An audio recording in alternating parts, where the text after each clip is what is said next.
Hi everyone, my name is Joe Yates. I'm the technical manager for today's session on designing and implementing integrated food system assessments, frameworks, tools, methods and outputs. Today's session is going to be chaired by Samuel Scott, a research fellow at the International Food Policy Research Institute, and Avinash Kishore, a senior research fellow also at IFPRI. Thank you so much for taking part in ANH 2024. We're looking forward to a really robust and interactive session today. A quick reminder to you all that everything you might need to access and to learn about the other sessions happening across the Academy Week this week can be found on the website under the ANH 2024 page. And before I hand over to the session facilitators to get started today, I'll just do a couple of housekeeping notices, if that's all right, so we can keep the session smooth and interactive. First of all, I want to let you know that today's session will be recorded and it will be posted onto the ANH site as soon as possible, so you can share it and rewatch it as much as you like. Second, all participants have been muted on entry, but please do introduce yourself in the chat box, where you are, where you work, what you work on. It'll be nice to create the collegiate vibe in the room today, because we're going to be going into breakouts later as well, so that will help.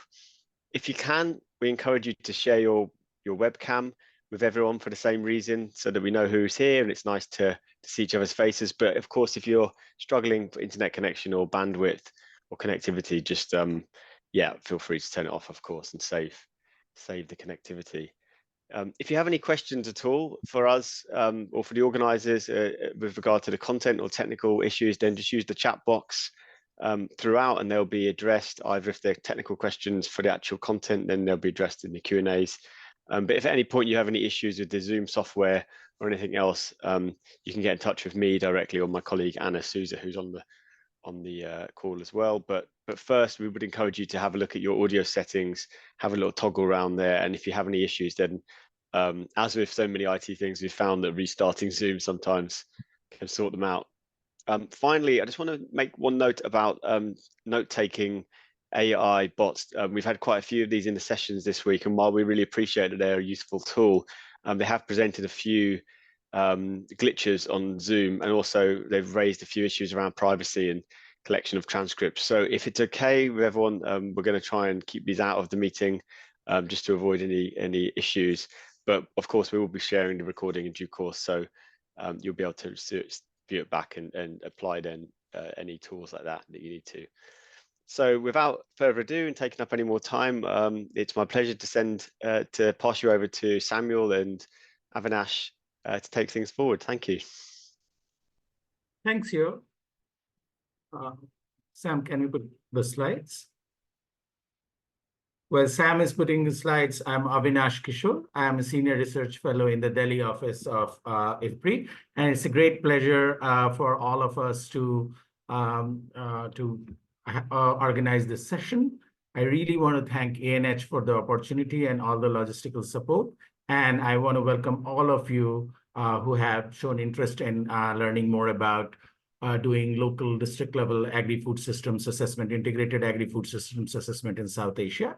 This assessment was done by under a project called TAFSA. I'll talk about it in a moment, where 5 CG centers, CIMMYT, CIP, IRI, IMI, and IFPRI have worked together with several national and regional partners in the region to understand how the food systems in South Asia looks like. Next slide, please, Sam. So how do we envisage this learning lab? So the idea here is less of a pedagogy and more of we tried something new in the field, and we want to share our experience, the issues that we faced, the design choices and questions that we faced. And we want to also, so that's the first thing that we want to share with you. The second thing is we tried or adapted some new tools to improve measurement and make it leaner and more cost effective. We want to introduce 3 of those tools during this session. And the last and a meta objective for doing this is we want to show with our own experience and doing that. While food system framework may sometimes seem overwhelming, we want to show and share our experience that doing integrated food systems analysis is both feasible and it's of great value. It can be exciting as a research and academic project and policy influencing project. Next slide, please. So just the agenda is accordingly designed. The first part, Sam and I will talk about how we went about what is this integrated food system about, how did we go about planning it. Then in the second part, we'll introduce you to 3 different tools, one to measure diet, another to look at people's purchasing behavior and experience with markets when they're buying food, and the third one on how household duties are divided or responsibilities are divided within households, tasks and other things. After that, we'll go into breakout room where we'll discuss each of these in greater detail with all of you. And there'll be 2 breakout rooms so that we have a smaller groups and more interesting, more vibrant discussion. After the breakout rooms, we'll come back. There'll be very short reporting of what happened during these discussions.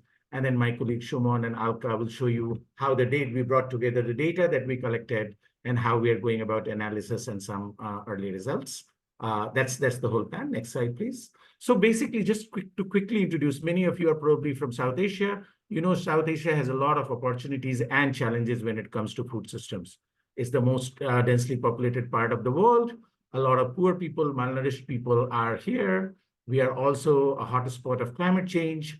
And then other natural resource depletion like water and soil quality, etc. There's systemic inequalities related to caste, gender, and other things. And you have vibrant institutions, but also several challenges with institutional setup that are there. So as a result, you see that there are opportunities and there are limitations in food production, availability, and prices, access and affordability of healthy and nutritious foods, and the consumption patterns that we see. And this regional project where 5 CG centers and many national and regional partners came together, try to look at all of this as a system and try to explore the interlinkages between these different things. Next slide. So to be able to look at all these together, we divided TAFSA into 5 work packages. You have 3 core science work packages that look at transforming agriculture ecosystems and environment, looking at what our diets look like, and diets are kind of in the center of TAFSA's framework, and then how do production and consumption are linked to each other, and how people access markets, what do the food environments, etc. look like. Supporting these 3 core packages, you have work package 1 that tries to create a constituency for evidence-based discussion on food systems and building resilience to climate change, which is our work package 5, and natural resource, because that's a major challenge. That's another work package. So we are organized in 5 work packages, but as you'll see during today's discussion, all the 5 work packages and people from different areas of expertise work closely together to understand the food system and its interlinkages. Next slide. So let me just start with the technical presentation. It's like, why do we need to conduct local, and by local we mean sub-national, sub-state level agri-food systems assessment, maybe district in India, Upazila or Jila in Bangladesh, and municipalities and other things in Nepal. Why do we need to conduct local agri-food systems assessment, and what did we hope to achieve from undertaking this exercise? Next. So we had 3 or 4 broad objectives. One is we think that South Asia is highly variegated and super densely populated. So you need to go to collect high resolution data to understand what are the problems, what are the opportunities, and what are the connections between different components of food system. Okay. The second part was, as the whole food system framework has come up, because a lot of the work and research is siloed, and it's very important to understand how different components of food system and the larger governance and social framework interact with each other. How do they influence each other? The third one is that it's important, things are changing, and we wanted to develop some lean tools and modules to keep tracking key performance indicators over time, so that we can inform the debate, discussion, and decisions in food systems. Finally, we also want to showcase that it's possible and it will add value. Next slide, please. So how did we go about it? So our design process, as I said earlier, or I alluded to, that, food systems, the whole concept, because everything is linked to everything, can be overwhelming. So the first step that we found very useful and we resorted to is we started from a conceptual framework. So HLP was our main conceptual framework, but as you'll see later during the other sessions, we also relied on other frameworks that are out there on like gender, we adapted them. Like HLP was adapted for local conditions. Similarly, how to map and understand food environment, we used a framework for that or frameworks for that. Similarly, we developed or used frameworks that are out there on drivers of food choice and other things. These frameworks, these conceptual frameworks, allowed us to put some boundaries around food system and how to frame our questions. And that helped us to identify what are the key domains of inquiry, which ones we want to cover in our analysis, and which ones we would leave out. A third exercise that we did is we created a inventory of indicators on different components of food systems and tried to did a data gap exercise, like what are the indicators on which public data are available and what are the indicators where public data are not easily available. And this helped us design what are the areas that we want to emphasize. And then we followed what is more or less a standard research or data collection process. One thing that we feel that we added is the pre-testing and discussion, etc. Is at every step, we had rounds of engagement with as many national partners who understand the local systems much better, and we collaborated with them so that our analysis, our assessment is more grounded and more attuned to local needs, local specificities. So we had a series of engagements for designing and implementing this kind of survey. Next slide. So basically, we relied, like I said, this is the HLP framework that we relied on. And if you look at it, it has core components in these vertical boxes. The first is a dietary outcome, so which has several measures of diet quality. That was at the center of our assessment. Then consumer behavior on how they, like how prices, income, and other things, information, exposure to advertisement, etc., affect what consumers purchase and consume. Then food environment, we have very little understanding we identified from our data gap exercises on what food environments look like and how they influence our choices. And then the production and supply chain, which includes, among other things, also the environmental resources and depletion that goes into it, and the climate change and impact of it.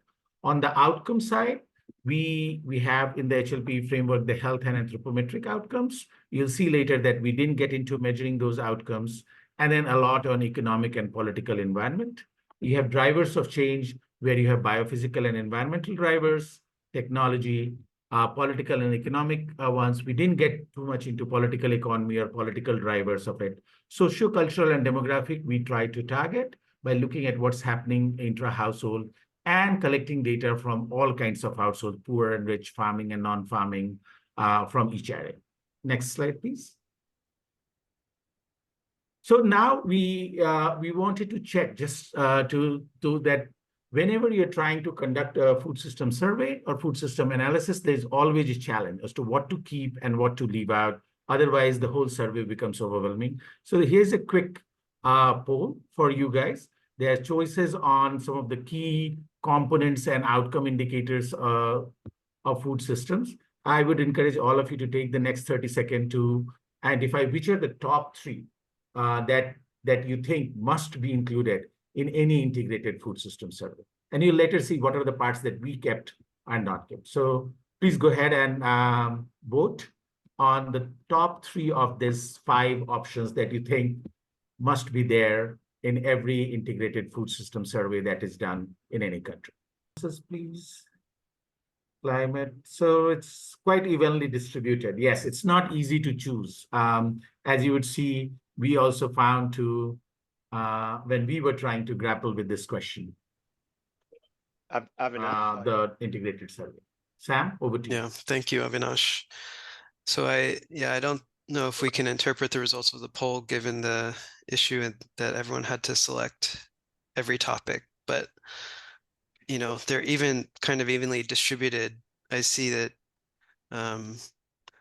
number 1 actually is evenly distributed across like gender, climate, consumer behavior, agricultural production. So this is basically the same challenge we faced. And I'll just walk you through how kind of what we measured along this framework. So for diets, we used the Global Diet Quality Score, which Sumanta will be talking about a little bit later. We also were interested in usual intake. So we asked about consumption in the past week using an FFQ, and then where people were getting their food. And we had 3 different types of respondents in the survey: women, men, and adolescents. For consumer behavior, we were interested in food purchasing behavior, as well as respondents' preferences for different types of foods, their consumption of paid meals outside the home. And then on the food environment, we looked both at the household food environment as well as the external food environment. And Prakashan will be talking a bit about how we assessed the external food environment. On the food supply chains and the ag production part of the framework, we looked at land ownership and different cropping patterns, as well as sales. We looked also at animal and fish production, and then production at the homestead level. And on the drivers side, we had a module on climate and exposure to shocks, as well as how households adapted to those, access to climate services. We looked at machine use, irrigation, access to ag extension, and then basic access to water, electricity, toilets, and fuel for cooking and heating. In terms of the political and economic drivers, we asked about group membership and whether they received any subsidies, workfare, cash transfer, social protection programs. And then on the sociocultural side, Neha Kumar will be talking about the task module, and we looked at intra-household labor, who was doing what in the household, who was making decisions, etc.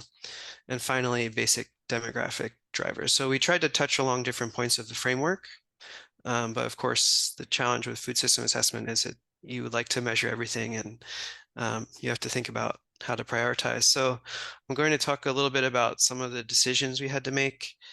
And central to this survey was that we were interested in adolescents and their role in food systems and what they were eating. We felt that adolescents were the future of food systems. And so when we looked at old censuses, however, we learned that not all households have adolescents. And so a critical decision we had to make was whether we want to end up with a truly district representative survey, in which case we could end up with a small sample size of adolescents, or if we wanted to sample purely households with adolescents, and the trade-off there is that, of course, it wouldn't be representative of all the households in the district. We traded on representativeness to include adolescents in our survey, since that was a priority for us. Random sampling was a challenge. There weren't recent censuses available, and some villages which used to be rural were now urban. So this was a challenge. We also didn't have household level information, for example, if households have adolescents, so we couldn't select from that. So we ended up using a PPS sampling approach for villages, where more populated villages are more likely to be sampled, but we select the same number of households from all villages, regardless of their size. So each household in the district has the same probability of being selected. And then after we selected villages, we used a household listing, which of course is, expensive and time consuming, but we used a household listing and then just sampled households in each village that had adolescents. And we erred toward a larger sample size. We followed basically the National Family Health Survey, the DHS in India, in terms of a benchmark for the sample size per district, and erred on the higher end. As Avinash mentioned, we had multiple workshops to talk with local stakeholders about what their priorities were. And everyone, has different opinion on this, but it ended up really being useful and important to have these discussions to make the decisions. In terms of the geography, there were discussions about, should we do this in rural areas and urban areas, both? We decided adding urban, things become very complex, very fast, and also we would not be able to measure some of the production side of the households production. And then should we look at farm households, non-farm households within the rural areas? Should we look at specific types of disadvantaged groups? How, where do we want to disaggregate? How many food types should we ask about? How many crops should we ask about? So all of these things were very, difficult to decide about, but the workshops were important in making these decisions. And then we also wanted to create something that could be replicated in multiple districts in a cost-efficient manner. We wanted to keep diets at the center, and so we had to sacrifice some of the other modules a little bit, such as production, climate, etc. We knew that we couldn't have a very long survey, multiple hours, due to respondent fatigue and enumerator fatigue as well, affecting the data quality. We also knew that adolescent attention spans were limited, so we had a relatively short module questionnaire for the adolescents. And we didn't do things like a full consumption expenditure module. We instead looked for an alternative, and we asked about asset poverty. The GDQS, which Sumanta will talk about, was chosen rather than a full multi-pass 24-hour recall because it's relatively short and asks about food groups instead of foods for estimating quantity. So that was one of the reasons we chose GDQS. And then we also used a list of sentinel foods. So we were interested in tracing food from plate to farm. So throughout different modules, we kept asking about the same foods. Are these foods consumed? Where do you get these foods? Do households produce these foods? And so on. And here's a map of where we conducted the study. So this map shows the 10 learning locations of TAFSA, and the circled ones are the 5 that we ended up selecting for the first phase. Then in Nepal, there were 2 provinces, and then 2 districts in Bangladesh and 1 district in India. And so it's a representative sample of all of rural households with adolescents in the districts. We interviewed 1 man, 1 woman, and 1 adolescent per household, and our final sample size was around 10,000 individuals from 4,000 households. And the point of this was really to summarize across the food system the features for each district and to see the whole picture in context. It was a learning effort, so we wanted to foster dialogue in each context on plate to farm, farm to plate, linking production, consumption. What are the issues? What are some potential solutions? And we went back to the districts to share these findings and had discussions with local stakeholders. And so I think we'll pause here and have any questions for what Avinash and I talked about, and then we'll move on to some of the new tools that we used.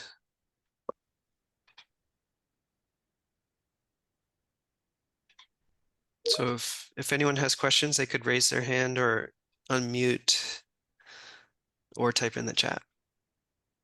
So there's a question on how to define an integrated food systems assessment. I guess the way we defined it is an assessment where we look at production, consumption, and the market, the purchase, sales, and food environment, all the key components of the food system, and also what's going on in intra-household, like within households. So how food is produced, how the decision about acquiring food is taken, and then what happens when the food comes into the household. At all those components, if they are covered, then we would call integrated food systems assessment.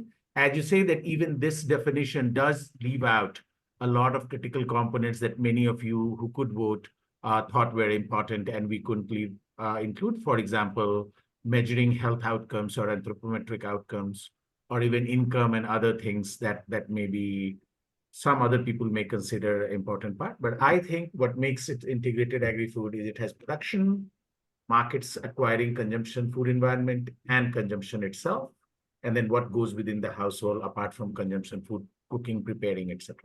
So, yeah.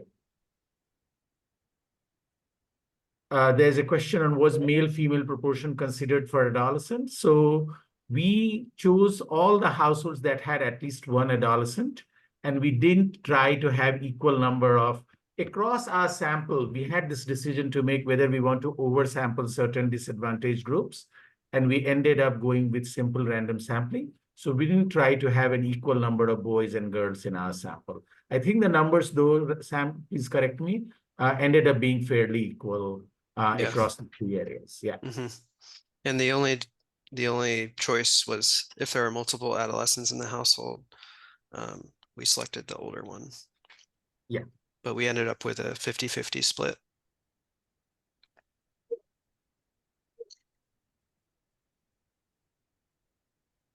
Any other questions regarding sampling or other aspects of it, or even critique is fine.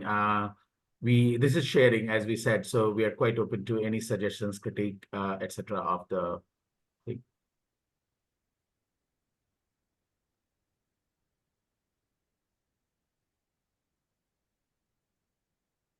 Going once, going twice. Otherwise, we'll move to our next speaker. Okay. So this is a very good question. How do we define rural and urban? And we went by census definition, whatever the country's census defined.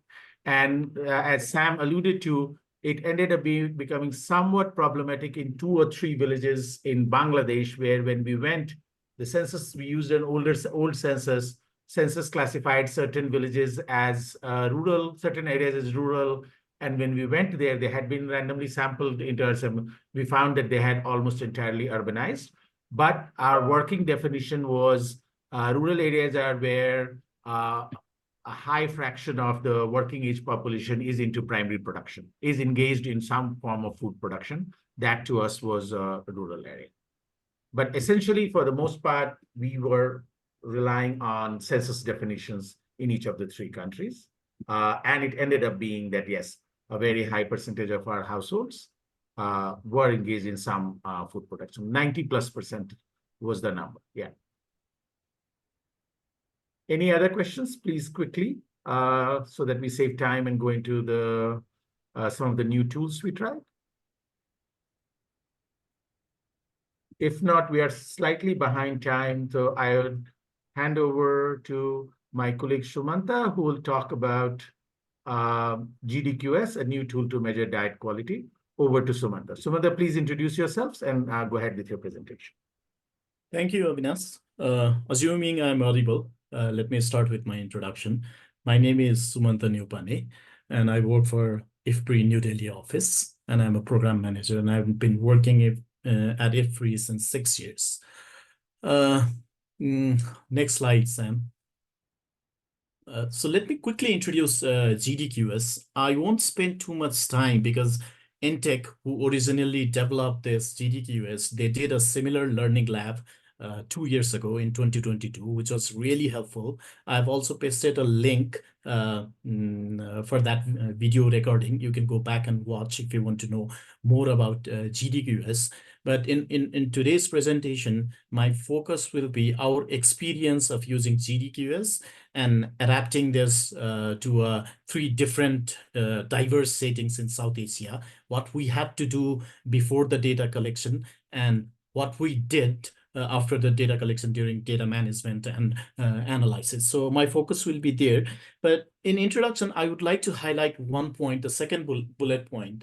GDQS is a 24-hour dietary recall, food intake recall, but it's just not a recall of what you ate in the past 24 hours. It do estimate the quantity of food being consumed in the past 24 hours, but that is at the food group level. I hope I'm clear about when I say actual food items and food groups. So GDQS has 25 different food groups. Conventionally, we are familiar with 10 food groups, but GDQS came up with 25 different food groups, and they estimate the portion size consumed at that level, at food group level. So for 25 different food groups, they will ask respondent to estimate the portion consumed or the intake in the past 24 hours, given they had consumed that food in the past 24 hours. So with this introduction, let's move. Sam, next slide, please. So 2 years back, when we were planning the entire integrated survey, we were visiting our districts, our sample districts in Nepal, India, and Bangladesh. And at the same time, GDQ's team, NTech team, shared us their demo app. And we took that app, we downloaded it in our Android device. We went to the field and piloted that demo version in our locations. And we did this in Surkhet in Nepal and in Nalanda district in Bihar. And quickly we learned that GDQS had 4,500 food items in their database. But after this pretest, we soon realized that some of the local food items that are commonly consumed in these locations are not in the database. So we needed to fix that. We needed to add that. And then, so how to do that? Next slide, Sam. What we did was we looked at the surveys being conducted in this countries. So in Bangladesh, India, and Nepal, in 3 countries, we found a 24-hour multi-pass dietary recall being conducted in the past. And then we got access to the database and we started looking at the food items. Remember the 24-hour multi-pass dietary recall, they do ask about the name of the food that they consume in the first pass. So we just took that data and updated the data, GDQS database, so that we now have the existing 4,500 food items plus the 1,500 food items that we were able to add from these 3 different countries. And this is I think the most important step when we are trying to adapt or tailor to the local context. This is the most important step. And finally, we ended up having 6,000 plus food items in the GDQS database. Next slide, Sam. And then, of course, this needed to be translated because we cannot do interviews in English. And there are already 6,000 food items named. Those were in English, and we needed to translate that into all 3 local languages, Nepali, Bengali, and Hindi. But the NTech team was so helpful. They hired a translation firm themselves and they did the translation. But afterwards, we did check, IFPRI team did check that in all 3 languages and made some corrections for minor one. But that process was very smooth, very helpful process. In addition to the translation, we did add a couple of questions to the GDQS, like GDQS would just ask what you consumed in the past 24 hours. And we wanted to know what people eat in different time of the day. So we added this question in the morning, what you ate, after that, and we organized our result in few eating occasions like pre-breakfast, breakfast, mid-morning, lunch, afternoon, dinner, or post-dinner. And we did ask another question to rule out if the 24-hour recall period was a special occasion or not. GDQS team said to us that if there is nothing eaten, then it was a fasting or a special day, but that's fine for fasting, but we wanted to know if it was some ceremony last day in the or not, it was a special occasion or not. So we did add that question as well. Next slide, Sam.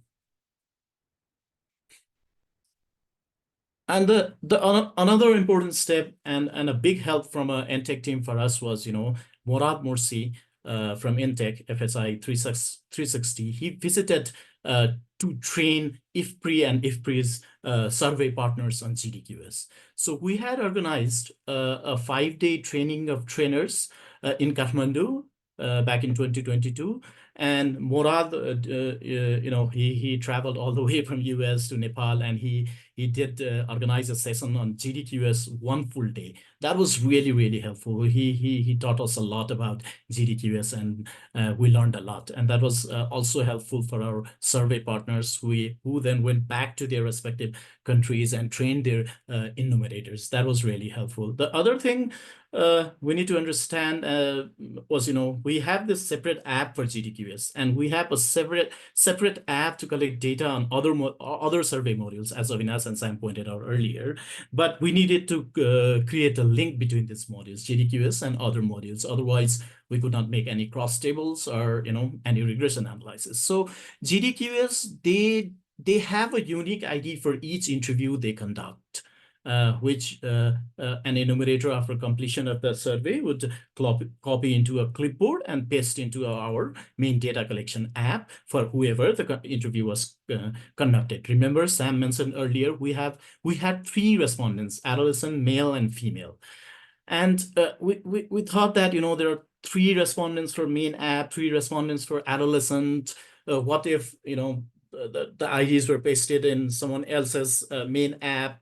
So we decided during this training that we have to have a 2-way link. One, JDQS has its own. We also developed our unique household ID that would also get pasted into the JDQS app. So this is another important step. Why? I'll come to this later when I talk about data cleaning. And the next step was to print this 3D cube. See, I earlier said that JDQS does estimate the portion size consumed, but it does with the help of these 3D cubes. They don't weigh the food or use the models, Play-Doh to estimate the portion size. So respondent asks, when you combine all the food items into certain food groups, what would be the size of the portion that you consumed in the past 24 hours? And respondent would pick the cubes right here that is shown here. And we printed this in Nepal and Bangladesh, and price varied a lot. It was a lot expensive in India, so we didn't print there. We printed in Nepal and in Bangladesh, and cost was around 15 to 20 USD. Next slide, Sam. And now we enter into our part 2. Now our actual enumerator training starts. So we said that in each location, we would do a 15 days training for our enumerators. And this picture is from Nepal. And so we introduced our survey, sampling everything on the first day. And second day, we organized a training on JDQS. That was purposive because first we introduced them the JDQS, and from day 3rd onwards, they were asked to practice at least one JDQS interview among enumerators themselves so that they could familiarize, there are already 6,000 food items in the database. They need to know, how to select food items, how to do the search for exact match for the food items in local language. So they needed some practice. And I think that really helped. Earlier, the comment we would hear from enumerators were, so there is something called mixed DCES. This is too technical. I have not explained this, but anyone who is aware of JDQS, there is something called mixed DCES. There are a lot of food items mixed and prepared, and there are steps that you have to follow to enter the data into JDQS. And it was a little challenging. But this practice really helped, and I think enumerators did very well at the end of the training. So practice was key. That's another tip, anyone wanting to adapt. Then I think after all these things, I would say data collection was smooth. We did not have any major issue coming from the field. It was relatively smooth. But a couple of things, I would like to remind or highlight is, don't forget to print the number in the cubes. We missed that, and it was a big challenge for enumerators. Every time respondent would pick the cubes, they had to count themselves, 1, 2, 3, 4, 5, and then enter that into the app. That was really time consuming. So pay attention to that when you print. And the second thing is, we have to copy this ID from one app to another, and there was 3 different respondents and 2 different apps for each respondent. There could be mistakes in copy and paste. So ask enumerators to pay extra attention to that. Next slide, Sam. And data management. So NTech has their own database. You could use your own database as well, but we were given that option, but we decided to use the NTech server, and they share credentials and link to download the data. And they do also share a Stata do file to do initial quick checks, quality checks, all those things. And data into JDQS are entered in different steps. And likewise, when you download the data, you would get 4 different files. different spreadsheets from your database. And then you have to be careful merging all those things. In some files, data are unique at the individual level, respondent level. For some files, that is unique at the classification level. So you have to go through the spreadsheets or the data set once carefully to understand all those things. And this two-way link, where it helped was, when we downloaded the data and started cleaning, we did find some errors. It was not much, but there were like, per country, there were, I would say, I don't remember the exact number, but it is around 80 to 100 cases where there were errors in copy and pasting the GDQS ID. And for that, we relied on our second option to find a unique ID for each respondent between two different apps. So that was really, I think, the smart thing that we came up when we talked with NTech. And the other thing is, I skipped the first bullet. That is not that important. The second one is custom ingredients. Remember, GDQS has a 25 food groups, and the app itself assigns the food groups for a particular food items, if that is in the database. But if you are going to add a new food that is not in the database, then you have to assign the GDQS food group as well among that 25. And this is something that you might want to check what enumerators did during data collection, or even during data collection. You might want to set up a communication before entering that. So this is something to pay attention on.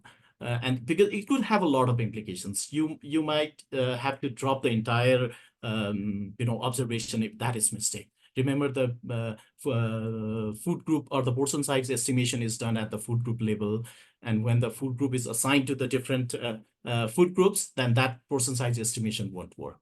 So this is a very crucial step you might want to pay extra attention. And from those 25 food groups, if you want to create a minimum dietary diversity score, then you have to collapse that 25 food groups into 10 food groups. And there are also some nitty-gritty into that. I don't think I'll have time to discuss that today, but pay attention to that.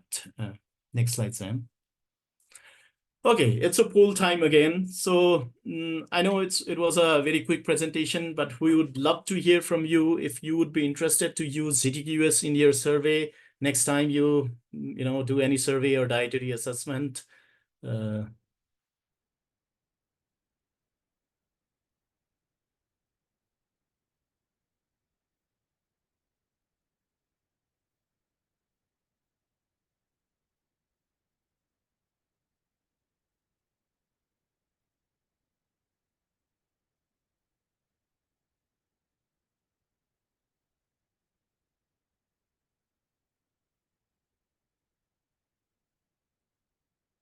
I think we have 30 responses so far, and it's increasing.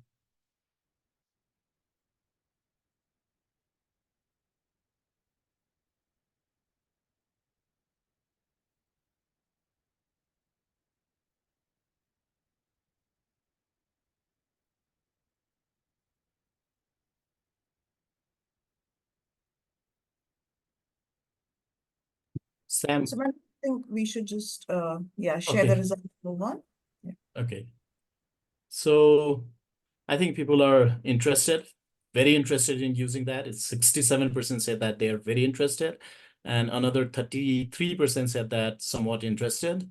No one voted for not at all interested, I think, which is good. Okay, I think now it's over to Prakashan to share his experience on Photo Voice. Over to you, Prakashan.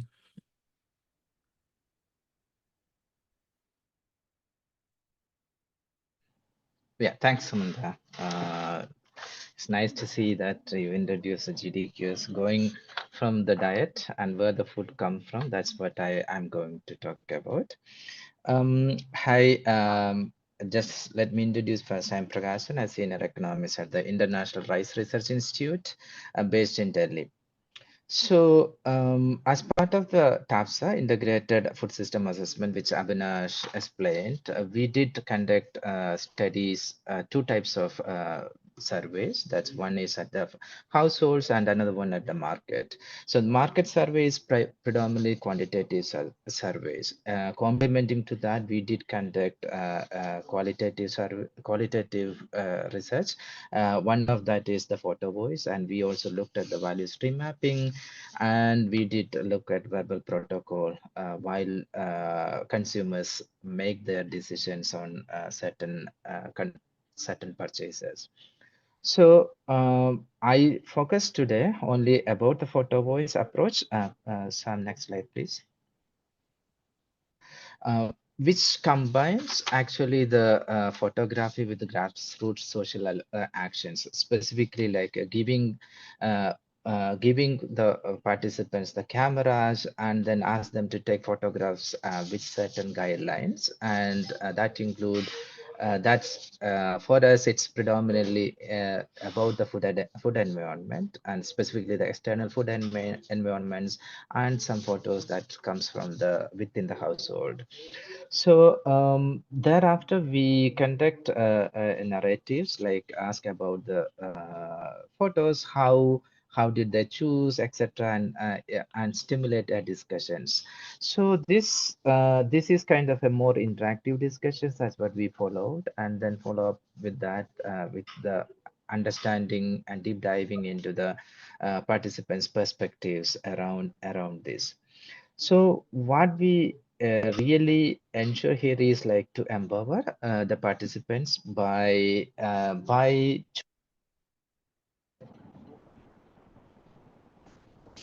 hello, can you hear me? Yes, Prakashan, we Yeah, can hear you. choose. Hope it can hear me. Choosing the data. I mean, the data and documenting the data, and thereafter explaining their realities with which they interact with. Next slide, please. So, I mean, just before moving on to how did we implement this, just giving a snapshot of what the advantages of photo voice, which is more participatory and offers quite a lot of advantage, because it's been more inclusive in terms of data collection, gathering, and even the interpretation of some of those data. And it's kind of like increasing the engagement by with and stimulate certain types of social actions around that. And given that it combines the visual data with the voice data, there is a rich and contextual data that understanding that we can derive from. And we specifically in our studies, we looked at the one of the lowest income poor categories of the region, and implemented that study in that. So probably it's more inclusive, but there could be certain aspects around that we can discuss in the limitations. So why this is an effective tool for advocacy? Mainly we can communicate the participants, the rural populations realities through visual narratives, and also it can influence the policymakers, specifically by providing the narrative from the field and with certain scientific credentials backing to that. And it also can make it convert it into an action research with more community engagement. Next slide, please. Yeah, so these are the primarily major steps that we used in conducting the photo voice study. So setting up the research questions, and then like sampling protocols, and specifically 3 steps in the data collection: engagement of enumerators, and engagement of participants, sorry, not enumerators, and then the collection of photographs, and then follow-up interviews. We did also add one more steps here, that is the developing a photo collage, thematic photo collage, and then move on to analysis plan. The picture actually indicates the training section, wherein we gave them training, the guidelines how to take photos. For example, it has to be one photo. This is from a distance from the retail shops, and then at the entry, at the exit, and then somewhere in the middle of this. That's a minimal number of photos we wanted, and plus the whatever food groups or food they are purchasing, they are interested, they want to see certain types of ideas they want to communicate, so they can take any number of photos, but minimal number with certain guidelines around that. Next slide, please. So these are the research questions for our work, primarily and to understand the food environment and how that is linking to the consumer decisions, and more so for the low income consumers, where they are specifically, like, they are not supported with the, for example, the SHGs or many other social groups. So how are they making their decisions? What are the drivers, and how that influence their purchasing behavior? Next slide, please. So the study design, we do have a sampling plan, which is a little bit more robust, because it's not really needed to have this type of sampling plan. But in our study, we did actually, we looked at the Nalanda. We developed a habitat clustering that, by looking at the market densities, the road densities, and then did collect the villages that's in different low dense, medium dense, and high dense, and then within that we did search for the low income farming households with certain criteria, that including the in Nalanda, for example, including the households having low income, because they are being part of the public distribution systems with the below poverty line cards, and then they are not part of the self-help, they are part of the self-help groups. Then the housing shouldn't be concrete like that, and there are assets, something related to assets, etc. So then we did train the enumerators, how train these participants, and with the participants here means in the households, usually we have 2 to 3 types of participants. One, the male household and the female household member, and usually a young adolescent or someone, if that is present in that household. So we have 3 types of usually the participants here, and the first stage here is like the engagement guidelines, how to capture the photos, visiting, collecting, providing the devices, etc. Just give a practical example here. We started actually experimenting with the tab. Then we found that the participants said this is not convenient for them, because taking it to the markets and collecting photos, it is difficult.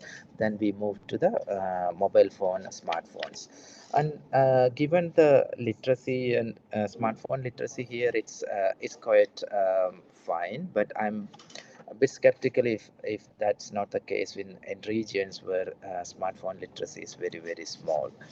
Then we prepare the photo collage based on this is more of like researchers, starting from the researchers and then refined by the by these participants. Like the full family is being called for follow-up interviews, but we did collect follow-up data individually and as a group.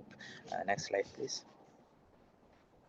So interesting thing in the photo gathering is that many times we observed male go out and collect photos from the external food environments, male or adolescent, the youths, and female usually collect more of cooked food, but there are also differences, and in total we have around 10 households here, and we want in Nalanda, but in Rangpur also the same number we did collect. So as I said, we did look at the take the consent. We need to take the consent not just from the participants, like the household members, but also from the vendor where they go and collect the photos. So it's in that sense it's a bit cumbersome.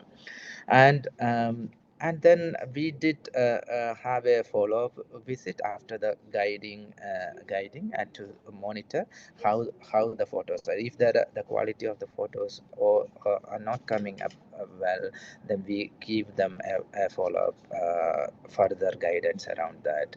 And thereafter we went and collected the devices and printed the photos and then thematically arranged. That's photo curation and preparing collage, and then in-depth interviews. So in terms of the data analysis, we used the verbatim transcription for interviews and then developed a very detailed code book. And the coding the transcript, we did do that at the three cycles, and then refine the code book. And also like this could be used for different types of analysis afterwards. We did looked at the conceptual content analysis and relational content analysis thereafter. Next slide, please.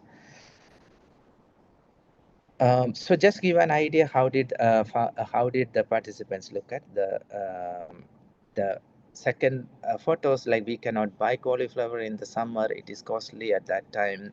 All seasonal vegetables you can get in the village, but off-season vegetables. This is kind of like giving the seasonality dimensions, affordable, little bit of availability dimensions, etc. Next slide, please. Then based on that, the coding can have like different dimensions of one here. Let's say affordability, availability, awareness, promotion, etc. And it can be it is generated, like for example, if it is packaging, if it is related to affordability, then we code it packaging affordability. If it is packaging like available, then it moved to available. Just give an example. As excess spices, we buy packaged items from this shop, that is affordability. And both in loose and in packets you can get the spices, that's more of availability dimensions. Next slide, please.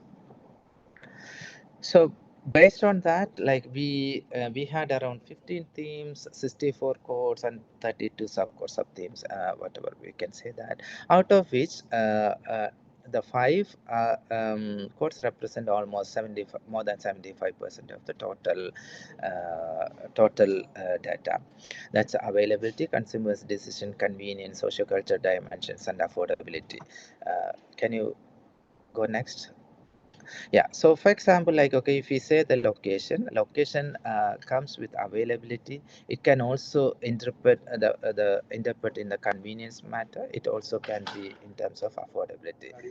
Yeah, next slide. Next. Yeah, likewise the packaging, it continues. Next, please. Okay, you can go to next part.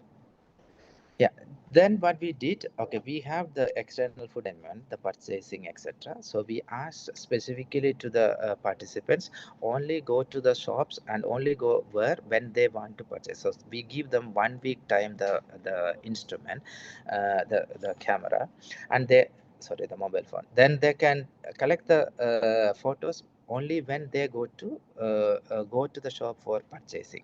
Then we trace it back to the households, what kind of food they are preparing out of that, what are the ingredients used, etc. Under the framework of gastronomic system, GSR framework, gastronomic system research framework.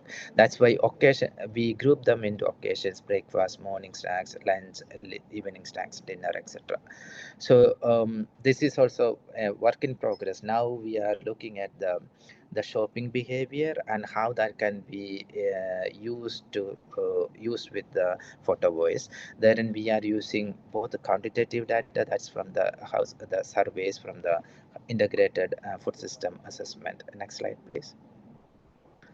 So just to conclude, want to give some little bit of limitation, as I highlighted in here and there. There is logistical challenges, like administering this at kind of an RCT level or large sample would be very difficult. So it's more of an exploratory, and given our special interest with the low income group, we did this. And there could be some ethical concerns, specifically like collecting photos from different people, like from within the household and from the markets, etc. There could be some concerns giving out those information aspects. Then I mean, we did have data that's very complex data, and data is more of subjective expressions. So data management, analysis, and interpretation could be another limitation. And as I said, there could be two types of bias. That's one is the self-selection. That's a skill level. It needs to be at least certain familiarity with smartphones or some of those devices, and the participants always report something that they want to report here, specifically like if it is photos, etc. So there could be certain bias towards that. Next slide, please. So I think we are moving to a Zoom poll, asking a question as per, according to you, what would be the most interesting critical step in photo voice? Right. So yeah, it's interesting. Majority are stating all the above are very important step, and none of them explicitly state the capturing of the photo. It's good. I think we can stop. Sam or Risha, maybe you can stop here. Okay, now I'm handing over to Neha, who talks about the task allocation within the household. Over to you, Neha. Thank you. Thanks a lot, Prakashan. Welcome to this learning lab. My name is Neha Kumar, and I'm a senior research fellow. Thank you. So I'll be talking about what's going on within the households. We talked about diets, and we heard where people are buying their food, what is governing their purchasing decisions or behaviors. So what we did was, as part of the TAFSA integrated food systems assessment, is to develop a new module that tries to examine task sharing within the household. And before I go on to describing the module itself, I'll talk a little bit about the motivation. Next slide, please, Sam. So as is well established, intra-household division of labor follows traditional patterns wherein men and women do different but complementary roles. So women are primarily responsible for domestic chores, and men do tasks that are related, that require them to go outside the household or beyond the homestead. It is also well established or well known that women work longer hours than men. And these patterns, they begin early in life, so in childhood, and they carry forward as women or as girls become older and become women. Women's triple work burden is referred to their time that is spent on productive, reproductive, and social in the social sphere, and has implications for not only their own well-being but also in the community. And also in the literature, we've seen that women's time poverty is linked to nutrition, but it hasn't been studied sufficiently. So we really wanted to understand how tasks are divided within the household, and also to understand time poverty. The standard time use surveys that are used in most surveys to capture, they do capture unpaid work well, but are really expensive and time consuming to administer. And because of the way they are administered, they can only focus on one or two individuals, often spouses within the household. So it's capturing how time is spent across different activities, but can only focus on one individual or a few individuals, and is often a 24-hour recall. So you only get a snapshot of what somebody did over the last 24 hours. So we wanted to develop something that could efficiently capture time use or task allocation, which would not be as expensive and as time consuming. Next slide, please, Sam. So this, the TAFSA task allocation module was developed by, it was informed by fieldwork. So we did consultative visits in Bangladesh, India, Nepal, to understand how households in these regions are working, how are tasks being divided. And this really opened us to the complexity of task sharing within these households. It's not just that certain tasks are done by men and certain tasks are done by women, but it's also within female members, there's a hierarchy of who does what. And that's what we miss when we just look at men and women. So we really wanted to understand how tasks are divided, not just between men and women, but within the household, between younger women, older women, girls, and boys. So the data on task sharing, it's a tool that captures amount of how tasks are divided across the household with a recall period of about a year. So we asked them in the last 12 months, what are the different activities the household participated in and who did what. And we do allow for them to say that they hired help to do this. And this is reported by the primary female adult. So it is proxy reporting. So they do report on who's doing what, and they'll tell you. They'll tell about themselves, but also report on behalf of the other household members. And it provides good insights into how labor is allocated across tasks within the household. Next slide, please, Sam. So before I go into the details of the modules themselves, I'll just take a pause and say how this data is collected. So we, as I mentioned before, this is administered to the primary female respondent in the household. And so we tell them, please tell us who within the household is doing each of these tasks. They can identify the primary person who's doing it, and they could identify another secondary person who was doing it. They couldn't, we limited task sharing to at most 2 individuals. They could also, as I mentioned earlier, identify if this was done by hired help.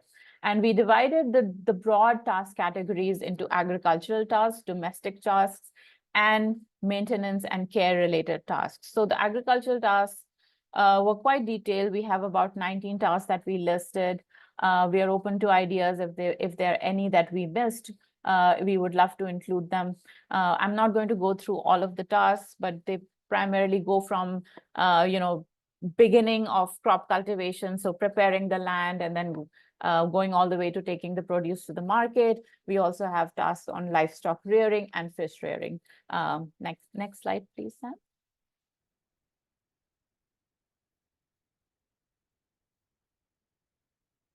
So the next set of tasks were related to food preparation.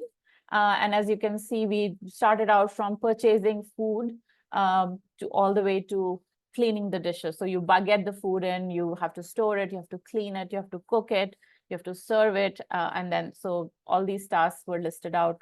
And then the last set of tasks are around maintenance and care. So you have to clean the house, their clothes needs to be washed. If there are minor, major repairs to the house, those need to be done. And then care related tasks. So for the elderly, for the ill, for little children, and the such. So it's a long list of tasks. You might think that it is quite onerous to do, but we did not face any challenges in either of the countries about administering this, and it took about 5 minutes to administer in all the 3 countries. Next slide, please. So this is just a snapshot of what you can do with this data. So as I said, when the primary female respondent is responding about each of the tasks, they'll identify the persons who is doing it, and their response is linked to the roster. So we can identify who exactly within the household is undertaking this task. So we know their gender, we know their age, we know how they're related to the household head and the such. So there's a lot of nice analysis that we can do. This is just an example. So this is showing for the agricultural tasks. So the tasks are listed on the y-axis, and you can see the shaded portions are, the teal portion is hired help, yellow is male household members, whether the task is performed by the male household members. The purple is equally shared, and blue is tasks that are performed by female household members. So just by looking at this, we can see that there's a lot of sharing of tasks, and women are also involved in agricultural tasks, which may or may not be well established in this context. So this was quite nice and revealing to see. We've done multiple analyses on looking at who within the household is actually doing it. Are these younger women, older women, young children, adolescents? Next slide, please, Sam.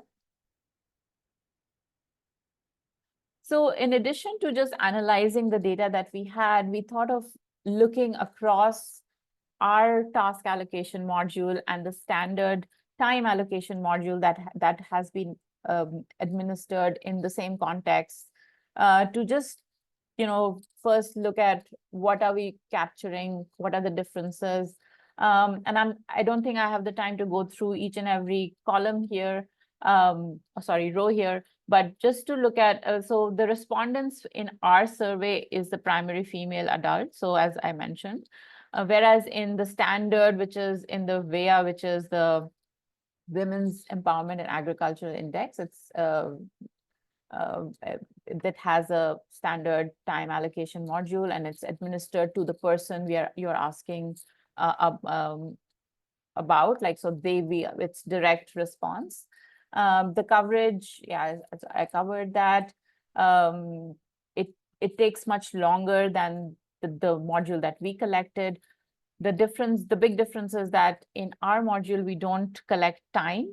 We just understand what different tasks are done by different individuals. Whereas in the time allocation module, you can actually quantify how much time is spent on each activity. So that's a big difference. In terms of productive work, you saw that we have a very detailed list of activities that can be identified, which is not the case in usual time allocation modules. We also allow for task sharing, so we can identify if the same task is performed by multiple people, which is also not the case. So I think I'm going to stop here, and we can take on more discussions in the breakout groups. Can I have the next slide? All right, perfect. Thanks. So we will get into the breakout activity. We'll have 2 rooms for each of the topics.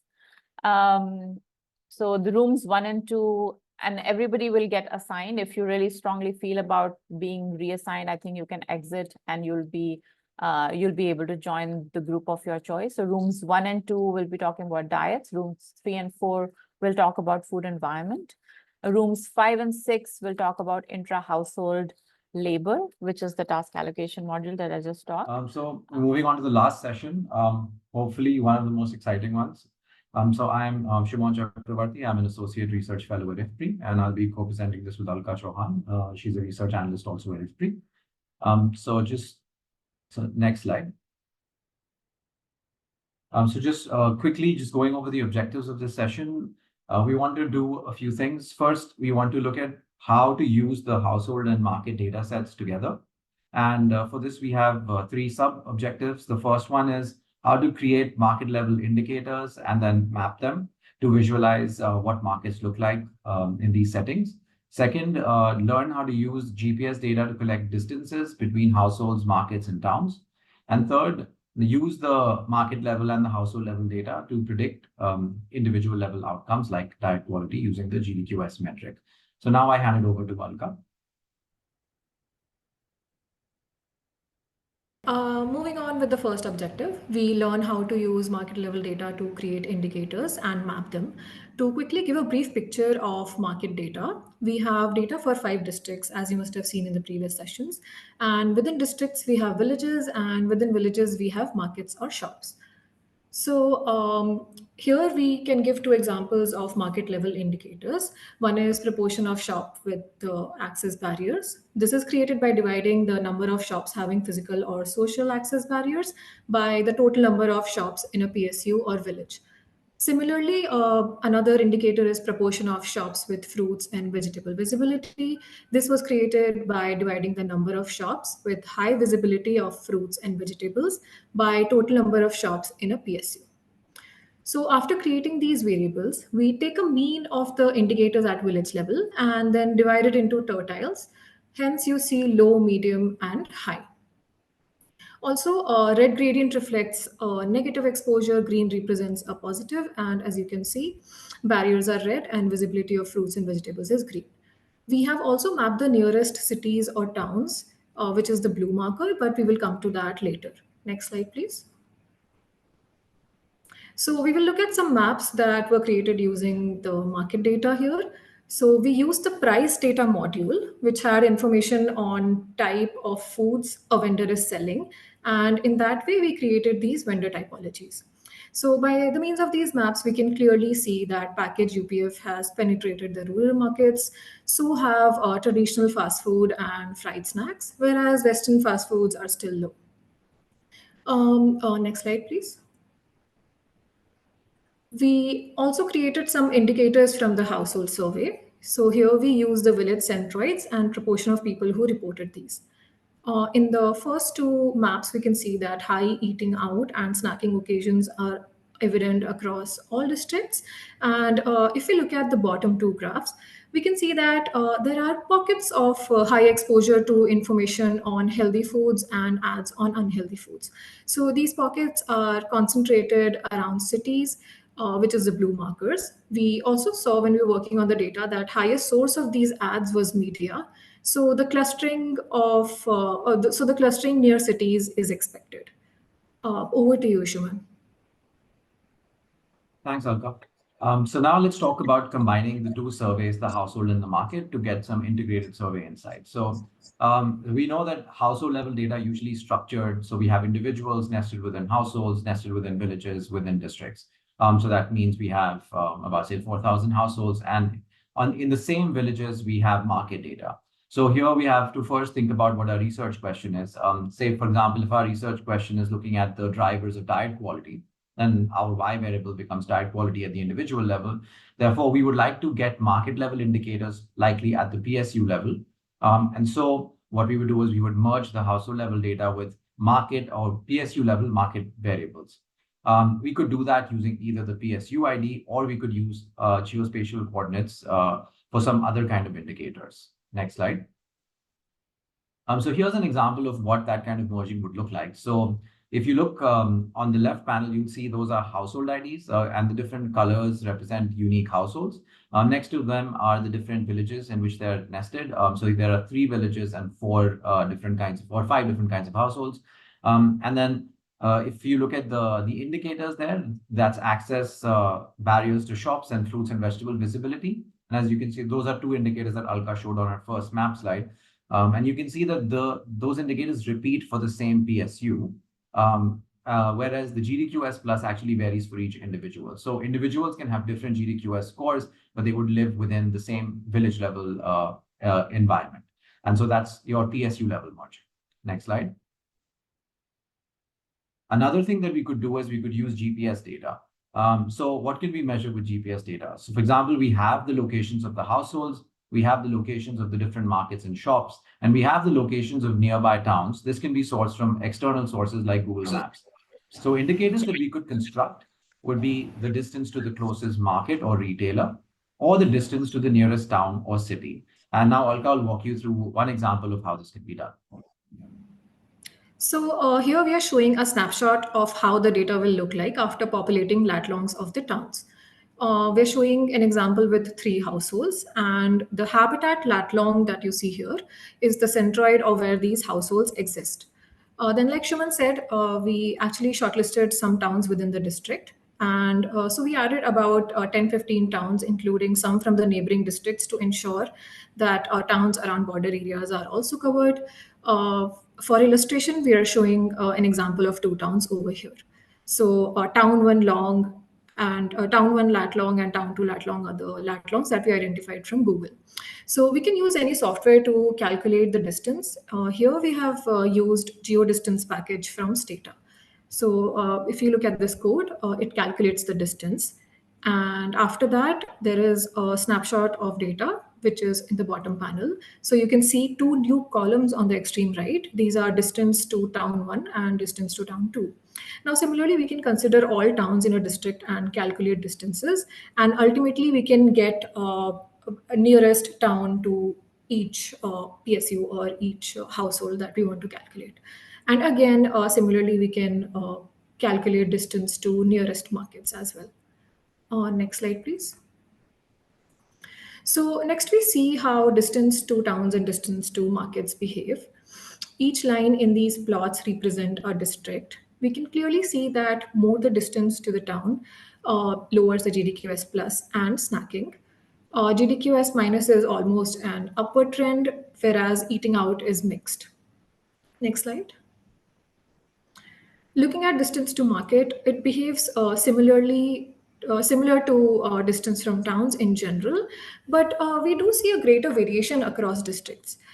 This also tells that it is important to account for district level heterogeneity. Shuman will be presenting regression models shortly, and there we have used district fixed effects for the same reason. Over to you, Shuman. Thanks, Alka. So before we get into the regression results, just to walk you through just briefly a conceptual framework for grounding the regressions. So here we have a framework for looking at how different kinds of environmental variables, policy variables, individual variables, behaviors might influence dietary outcomes. So the most distal exposures would be the government and industry policies, which can then determine environmental variables like distances, availability of healthy options, advertising exposure, which can then interact with individual level exposures like wealth, education, food security, which then can influence your behaviors like eating out and snacking, which would then influence diet quality. The lines represent either pathways through different exposures or direct pathways to an outcome. So that's the overall, just a rough conceptual framework. And now coming to the regressions. Next slide. Yeah, so these are just very early results that we're seeing from the data. So how you look at the figure here is this is the GDQS plus score. That's the x-axis. And then this dotted line that runs through the center tells you that's the line of a null result. So basically, there's no relationship. Anything that's on the right of that line and doesn't touch that line represents a strong relationship with GDQS plus. So that means it drives up GDQS plus, makes diets healthier. And then anything on the left of that line makes diets unhealthier. And since GDQS plus is constructed from healthy food groups, so that means healthier means you're eating more good things and unhealthier means you're eating less good things. So basically what we're seeing here is that variables like snacking, wealth, ads, and fruit and vegetable visibility in shops is driving healthier diets, whereas things like food insecurity, market access barriers, debt, and distance to town are driving down healthier diets. Next slide, please. Now let's look at the other side, which is the GDQS minus score. The GDQS minus score is interpreted similarly as the GDQS plus, where on the right-hand side, you have healthier diet and unhealthier diet on the left-hand side. But the GDQS minus is constructed from unhealthy foods like processed foods. So the more you eat of those, the lower your GDQS score. And the less you eat of those, the higher your GDQS score. So again, what we're seeing here is snacking, Western fast food vendors, and eating out related to higher unhealthy food consumption. Whereas factors like distance to market, food insecurity, info on healthy foods, and vegetable and fruit visibility are associated with lower unhealthy food consumption. So these are just some very early results that we wanted to showcase here, and they come from a mix of market indicators and household indicators. We'll be working more on this. With that, we'd like to close the session and over to Isha. Thank you, Shimon and Alka. Hi, everyone. My name is Isha Saraswat. I work as a communication specialist with IFPRI in the New Delhi office. Before closing, I would just like all of you to, I like to point all of you to the resources that we have from the entire TAFSA survey that was conducted. First of all, we have published the data set, which is now it's an open access data set and anybody can use it. And secondly, we have published a series of thematic descriptive data notes using the TAFSA data, which are also available on the website, the link given in the presentation. I will also paste the link for all of us that you can access the data set here in the chat group, so you can have access to it. Just pasted the link. You can access the data set and the data notes using this link. We are more than happy and willing to collaborate with all of you who are interested to use the data, analyze the data, and work with us. If you are interested, please write to us on the email ID that I'm right now putting in the chat box. Please write to us on that email ID and we will get in touch with you. Except this, I just want to thank all of you to join this learning lab. It was a great experience for all of us. And thank you for all the suggestions, insight, and contributions that you made, which made this learning lab more enriching. The last slide that we have here is a list of the TAFSA team and the collaborators that we have worked with on the TAFSA data. And as I said, we are willing to work with more collaborators. So please do write to us and you will have all these resources on the NH website very soon. Thank you. Thank you, everyone. Thanks, Esha, and thanks to all the team there for a really fascinating session. And thanks for all the participants for coming along. As Esha said, all the resources and the recordings for this will be on the website soon. Please do take the opportunity to look at the other learning labs that are on offer. We've got 2 more starting in about 30 minutes time, and there'll be our final offering tomorrow. So with that, just a huge thank you to everyone involved in delivering this and designing it, and we'll look forward to seeing you again.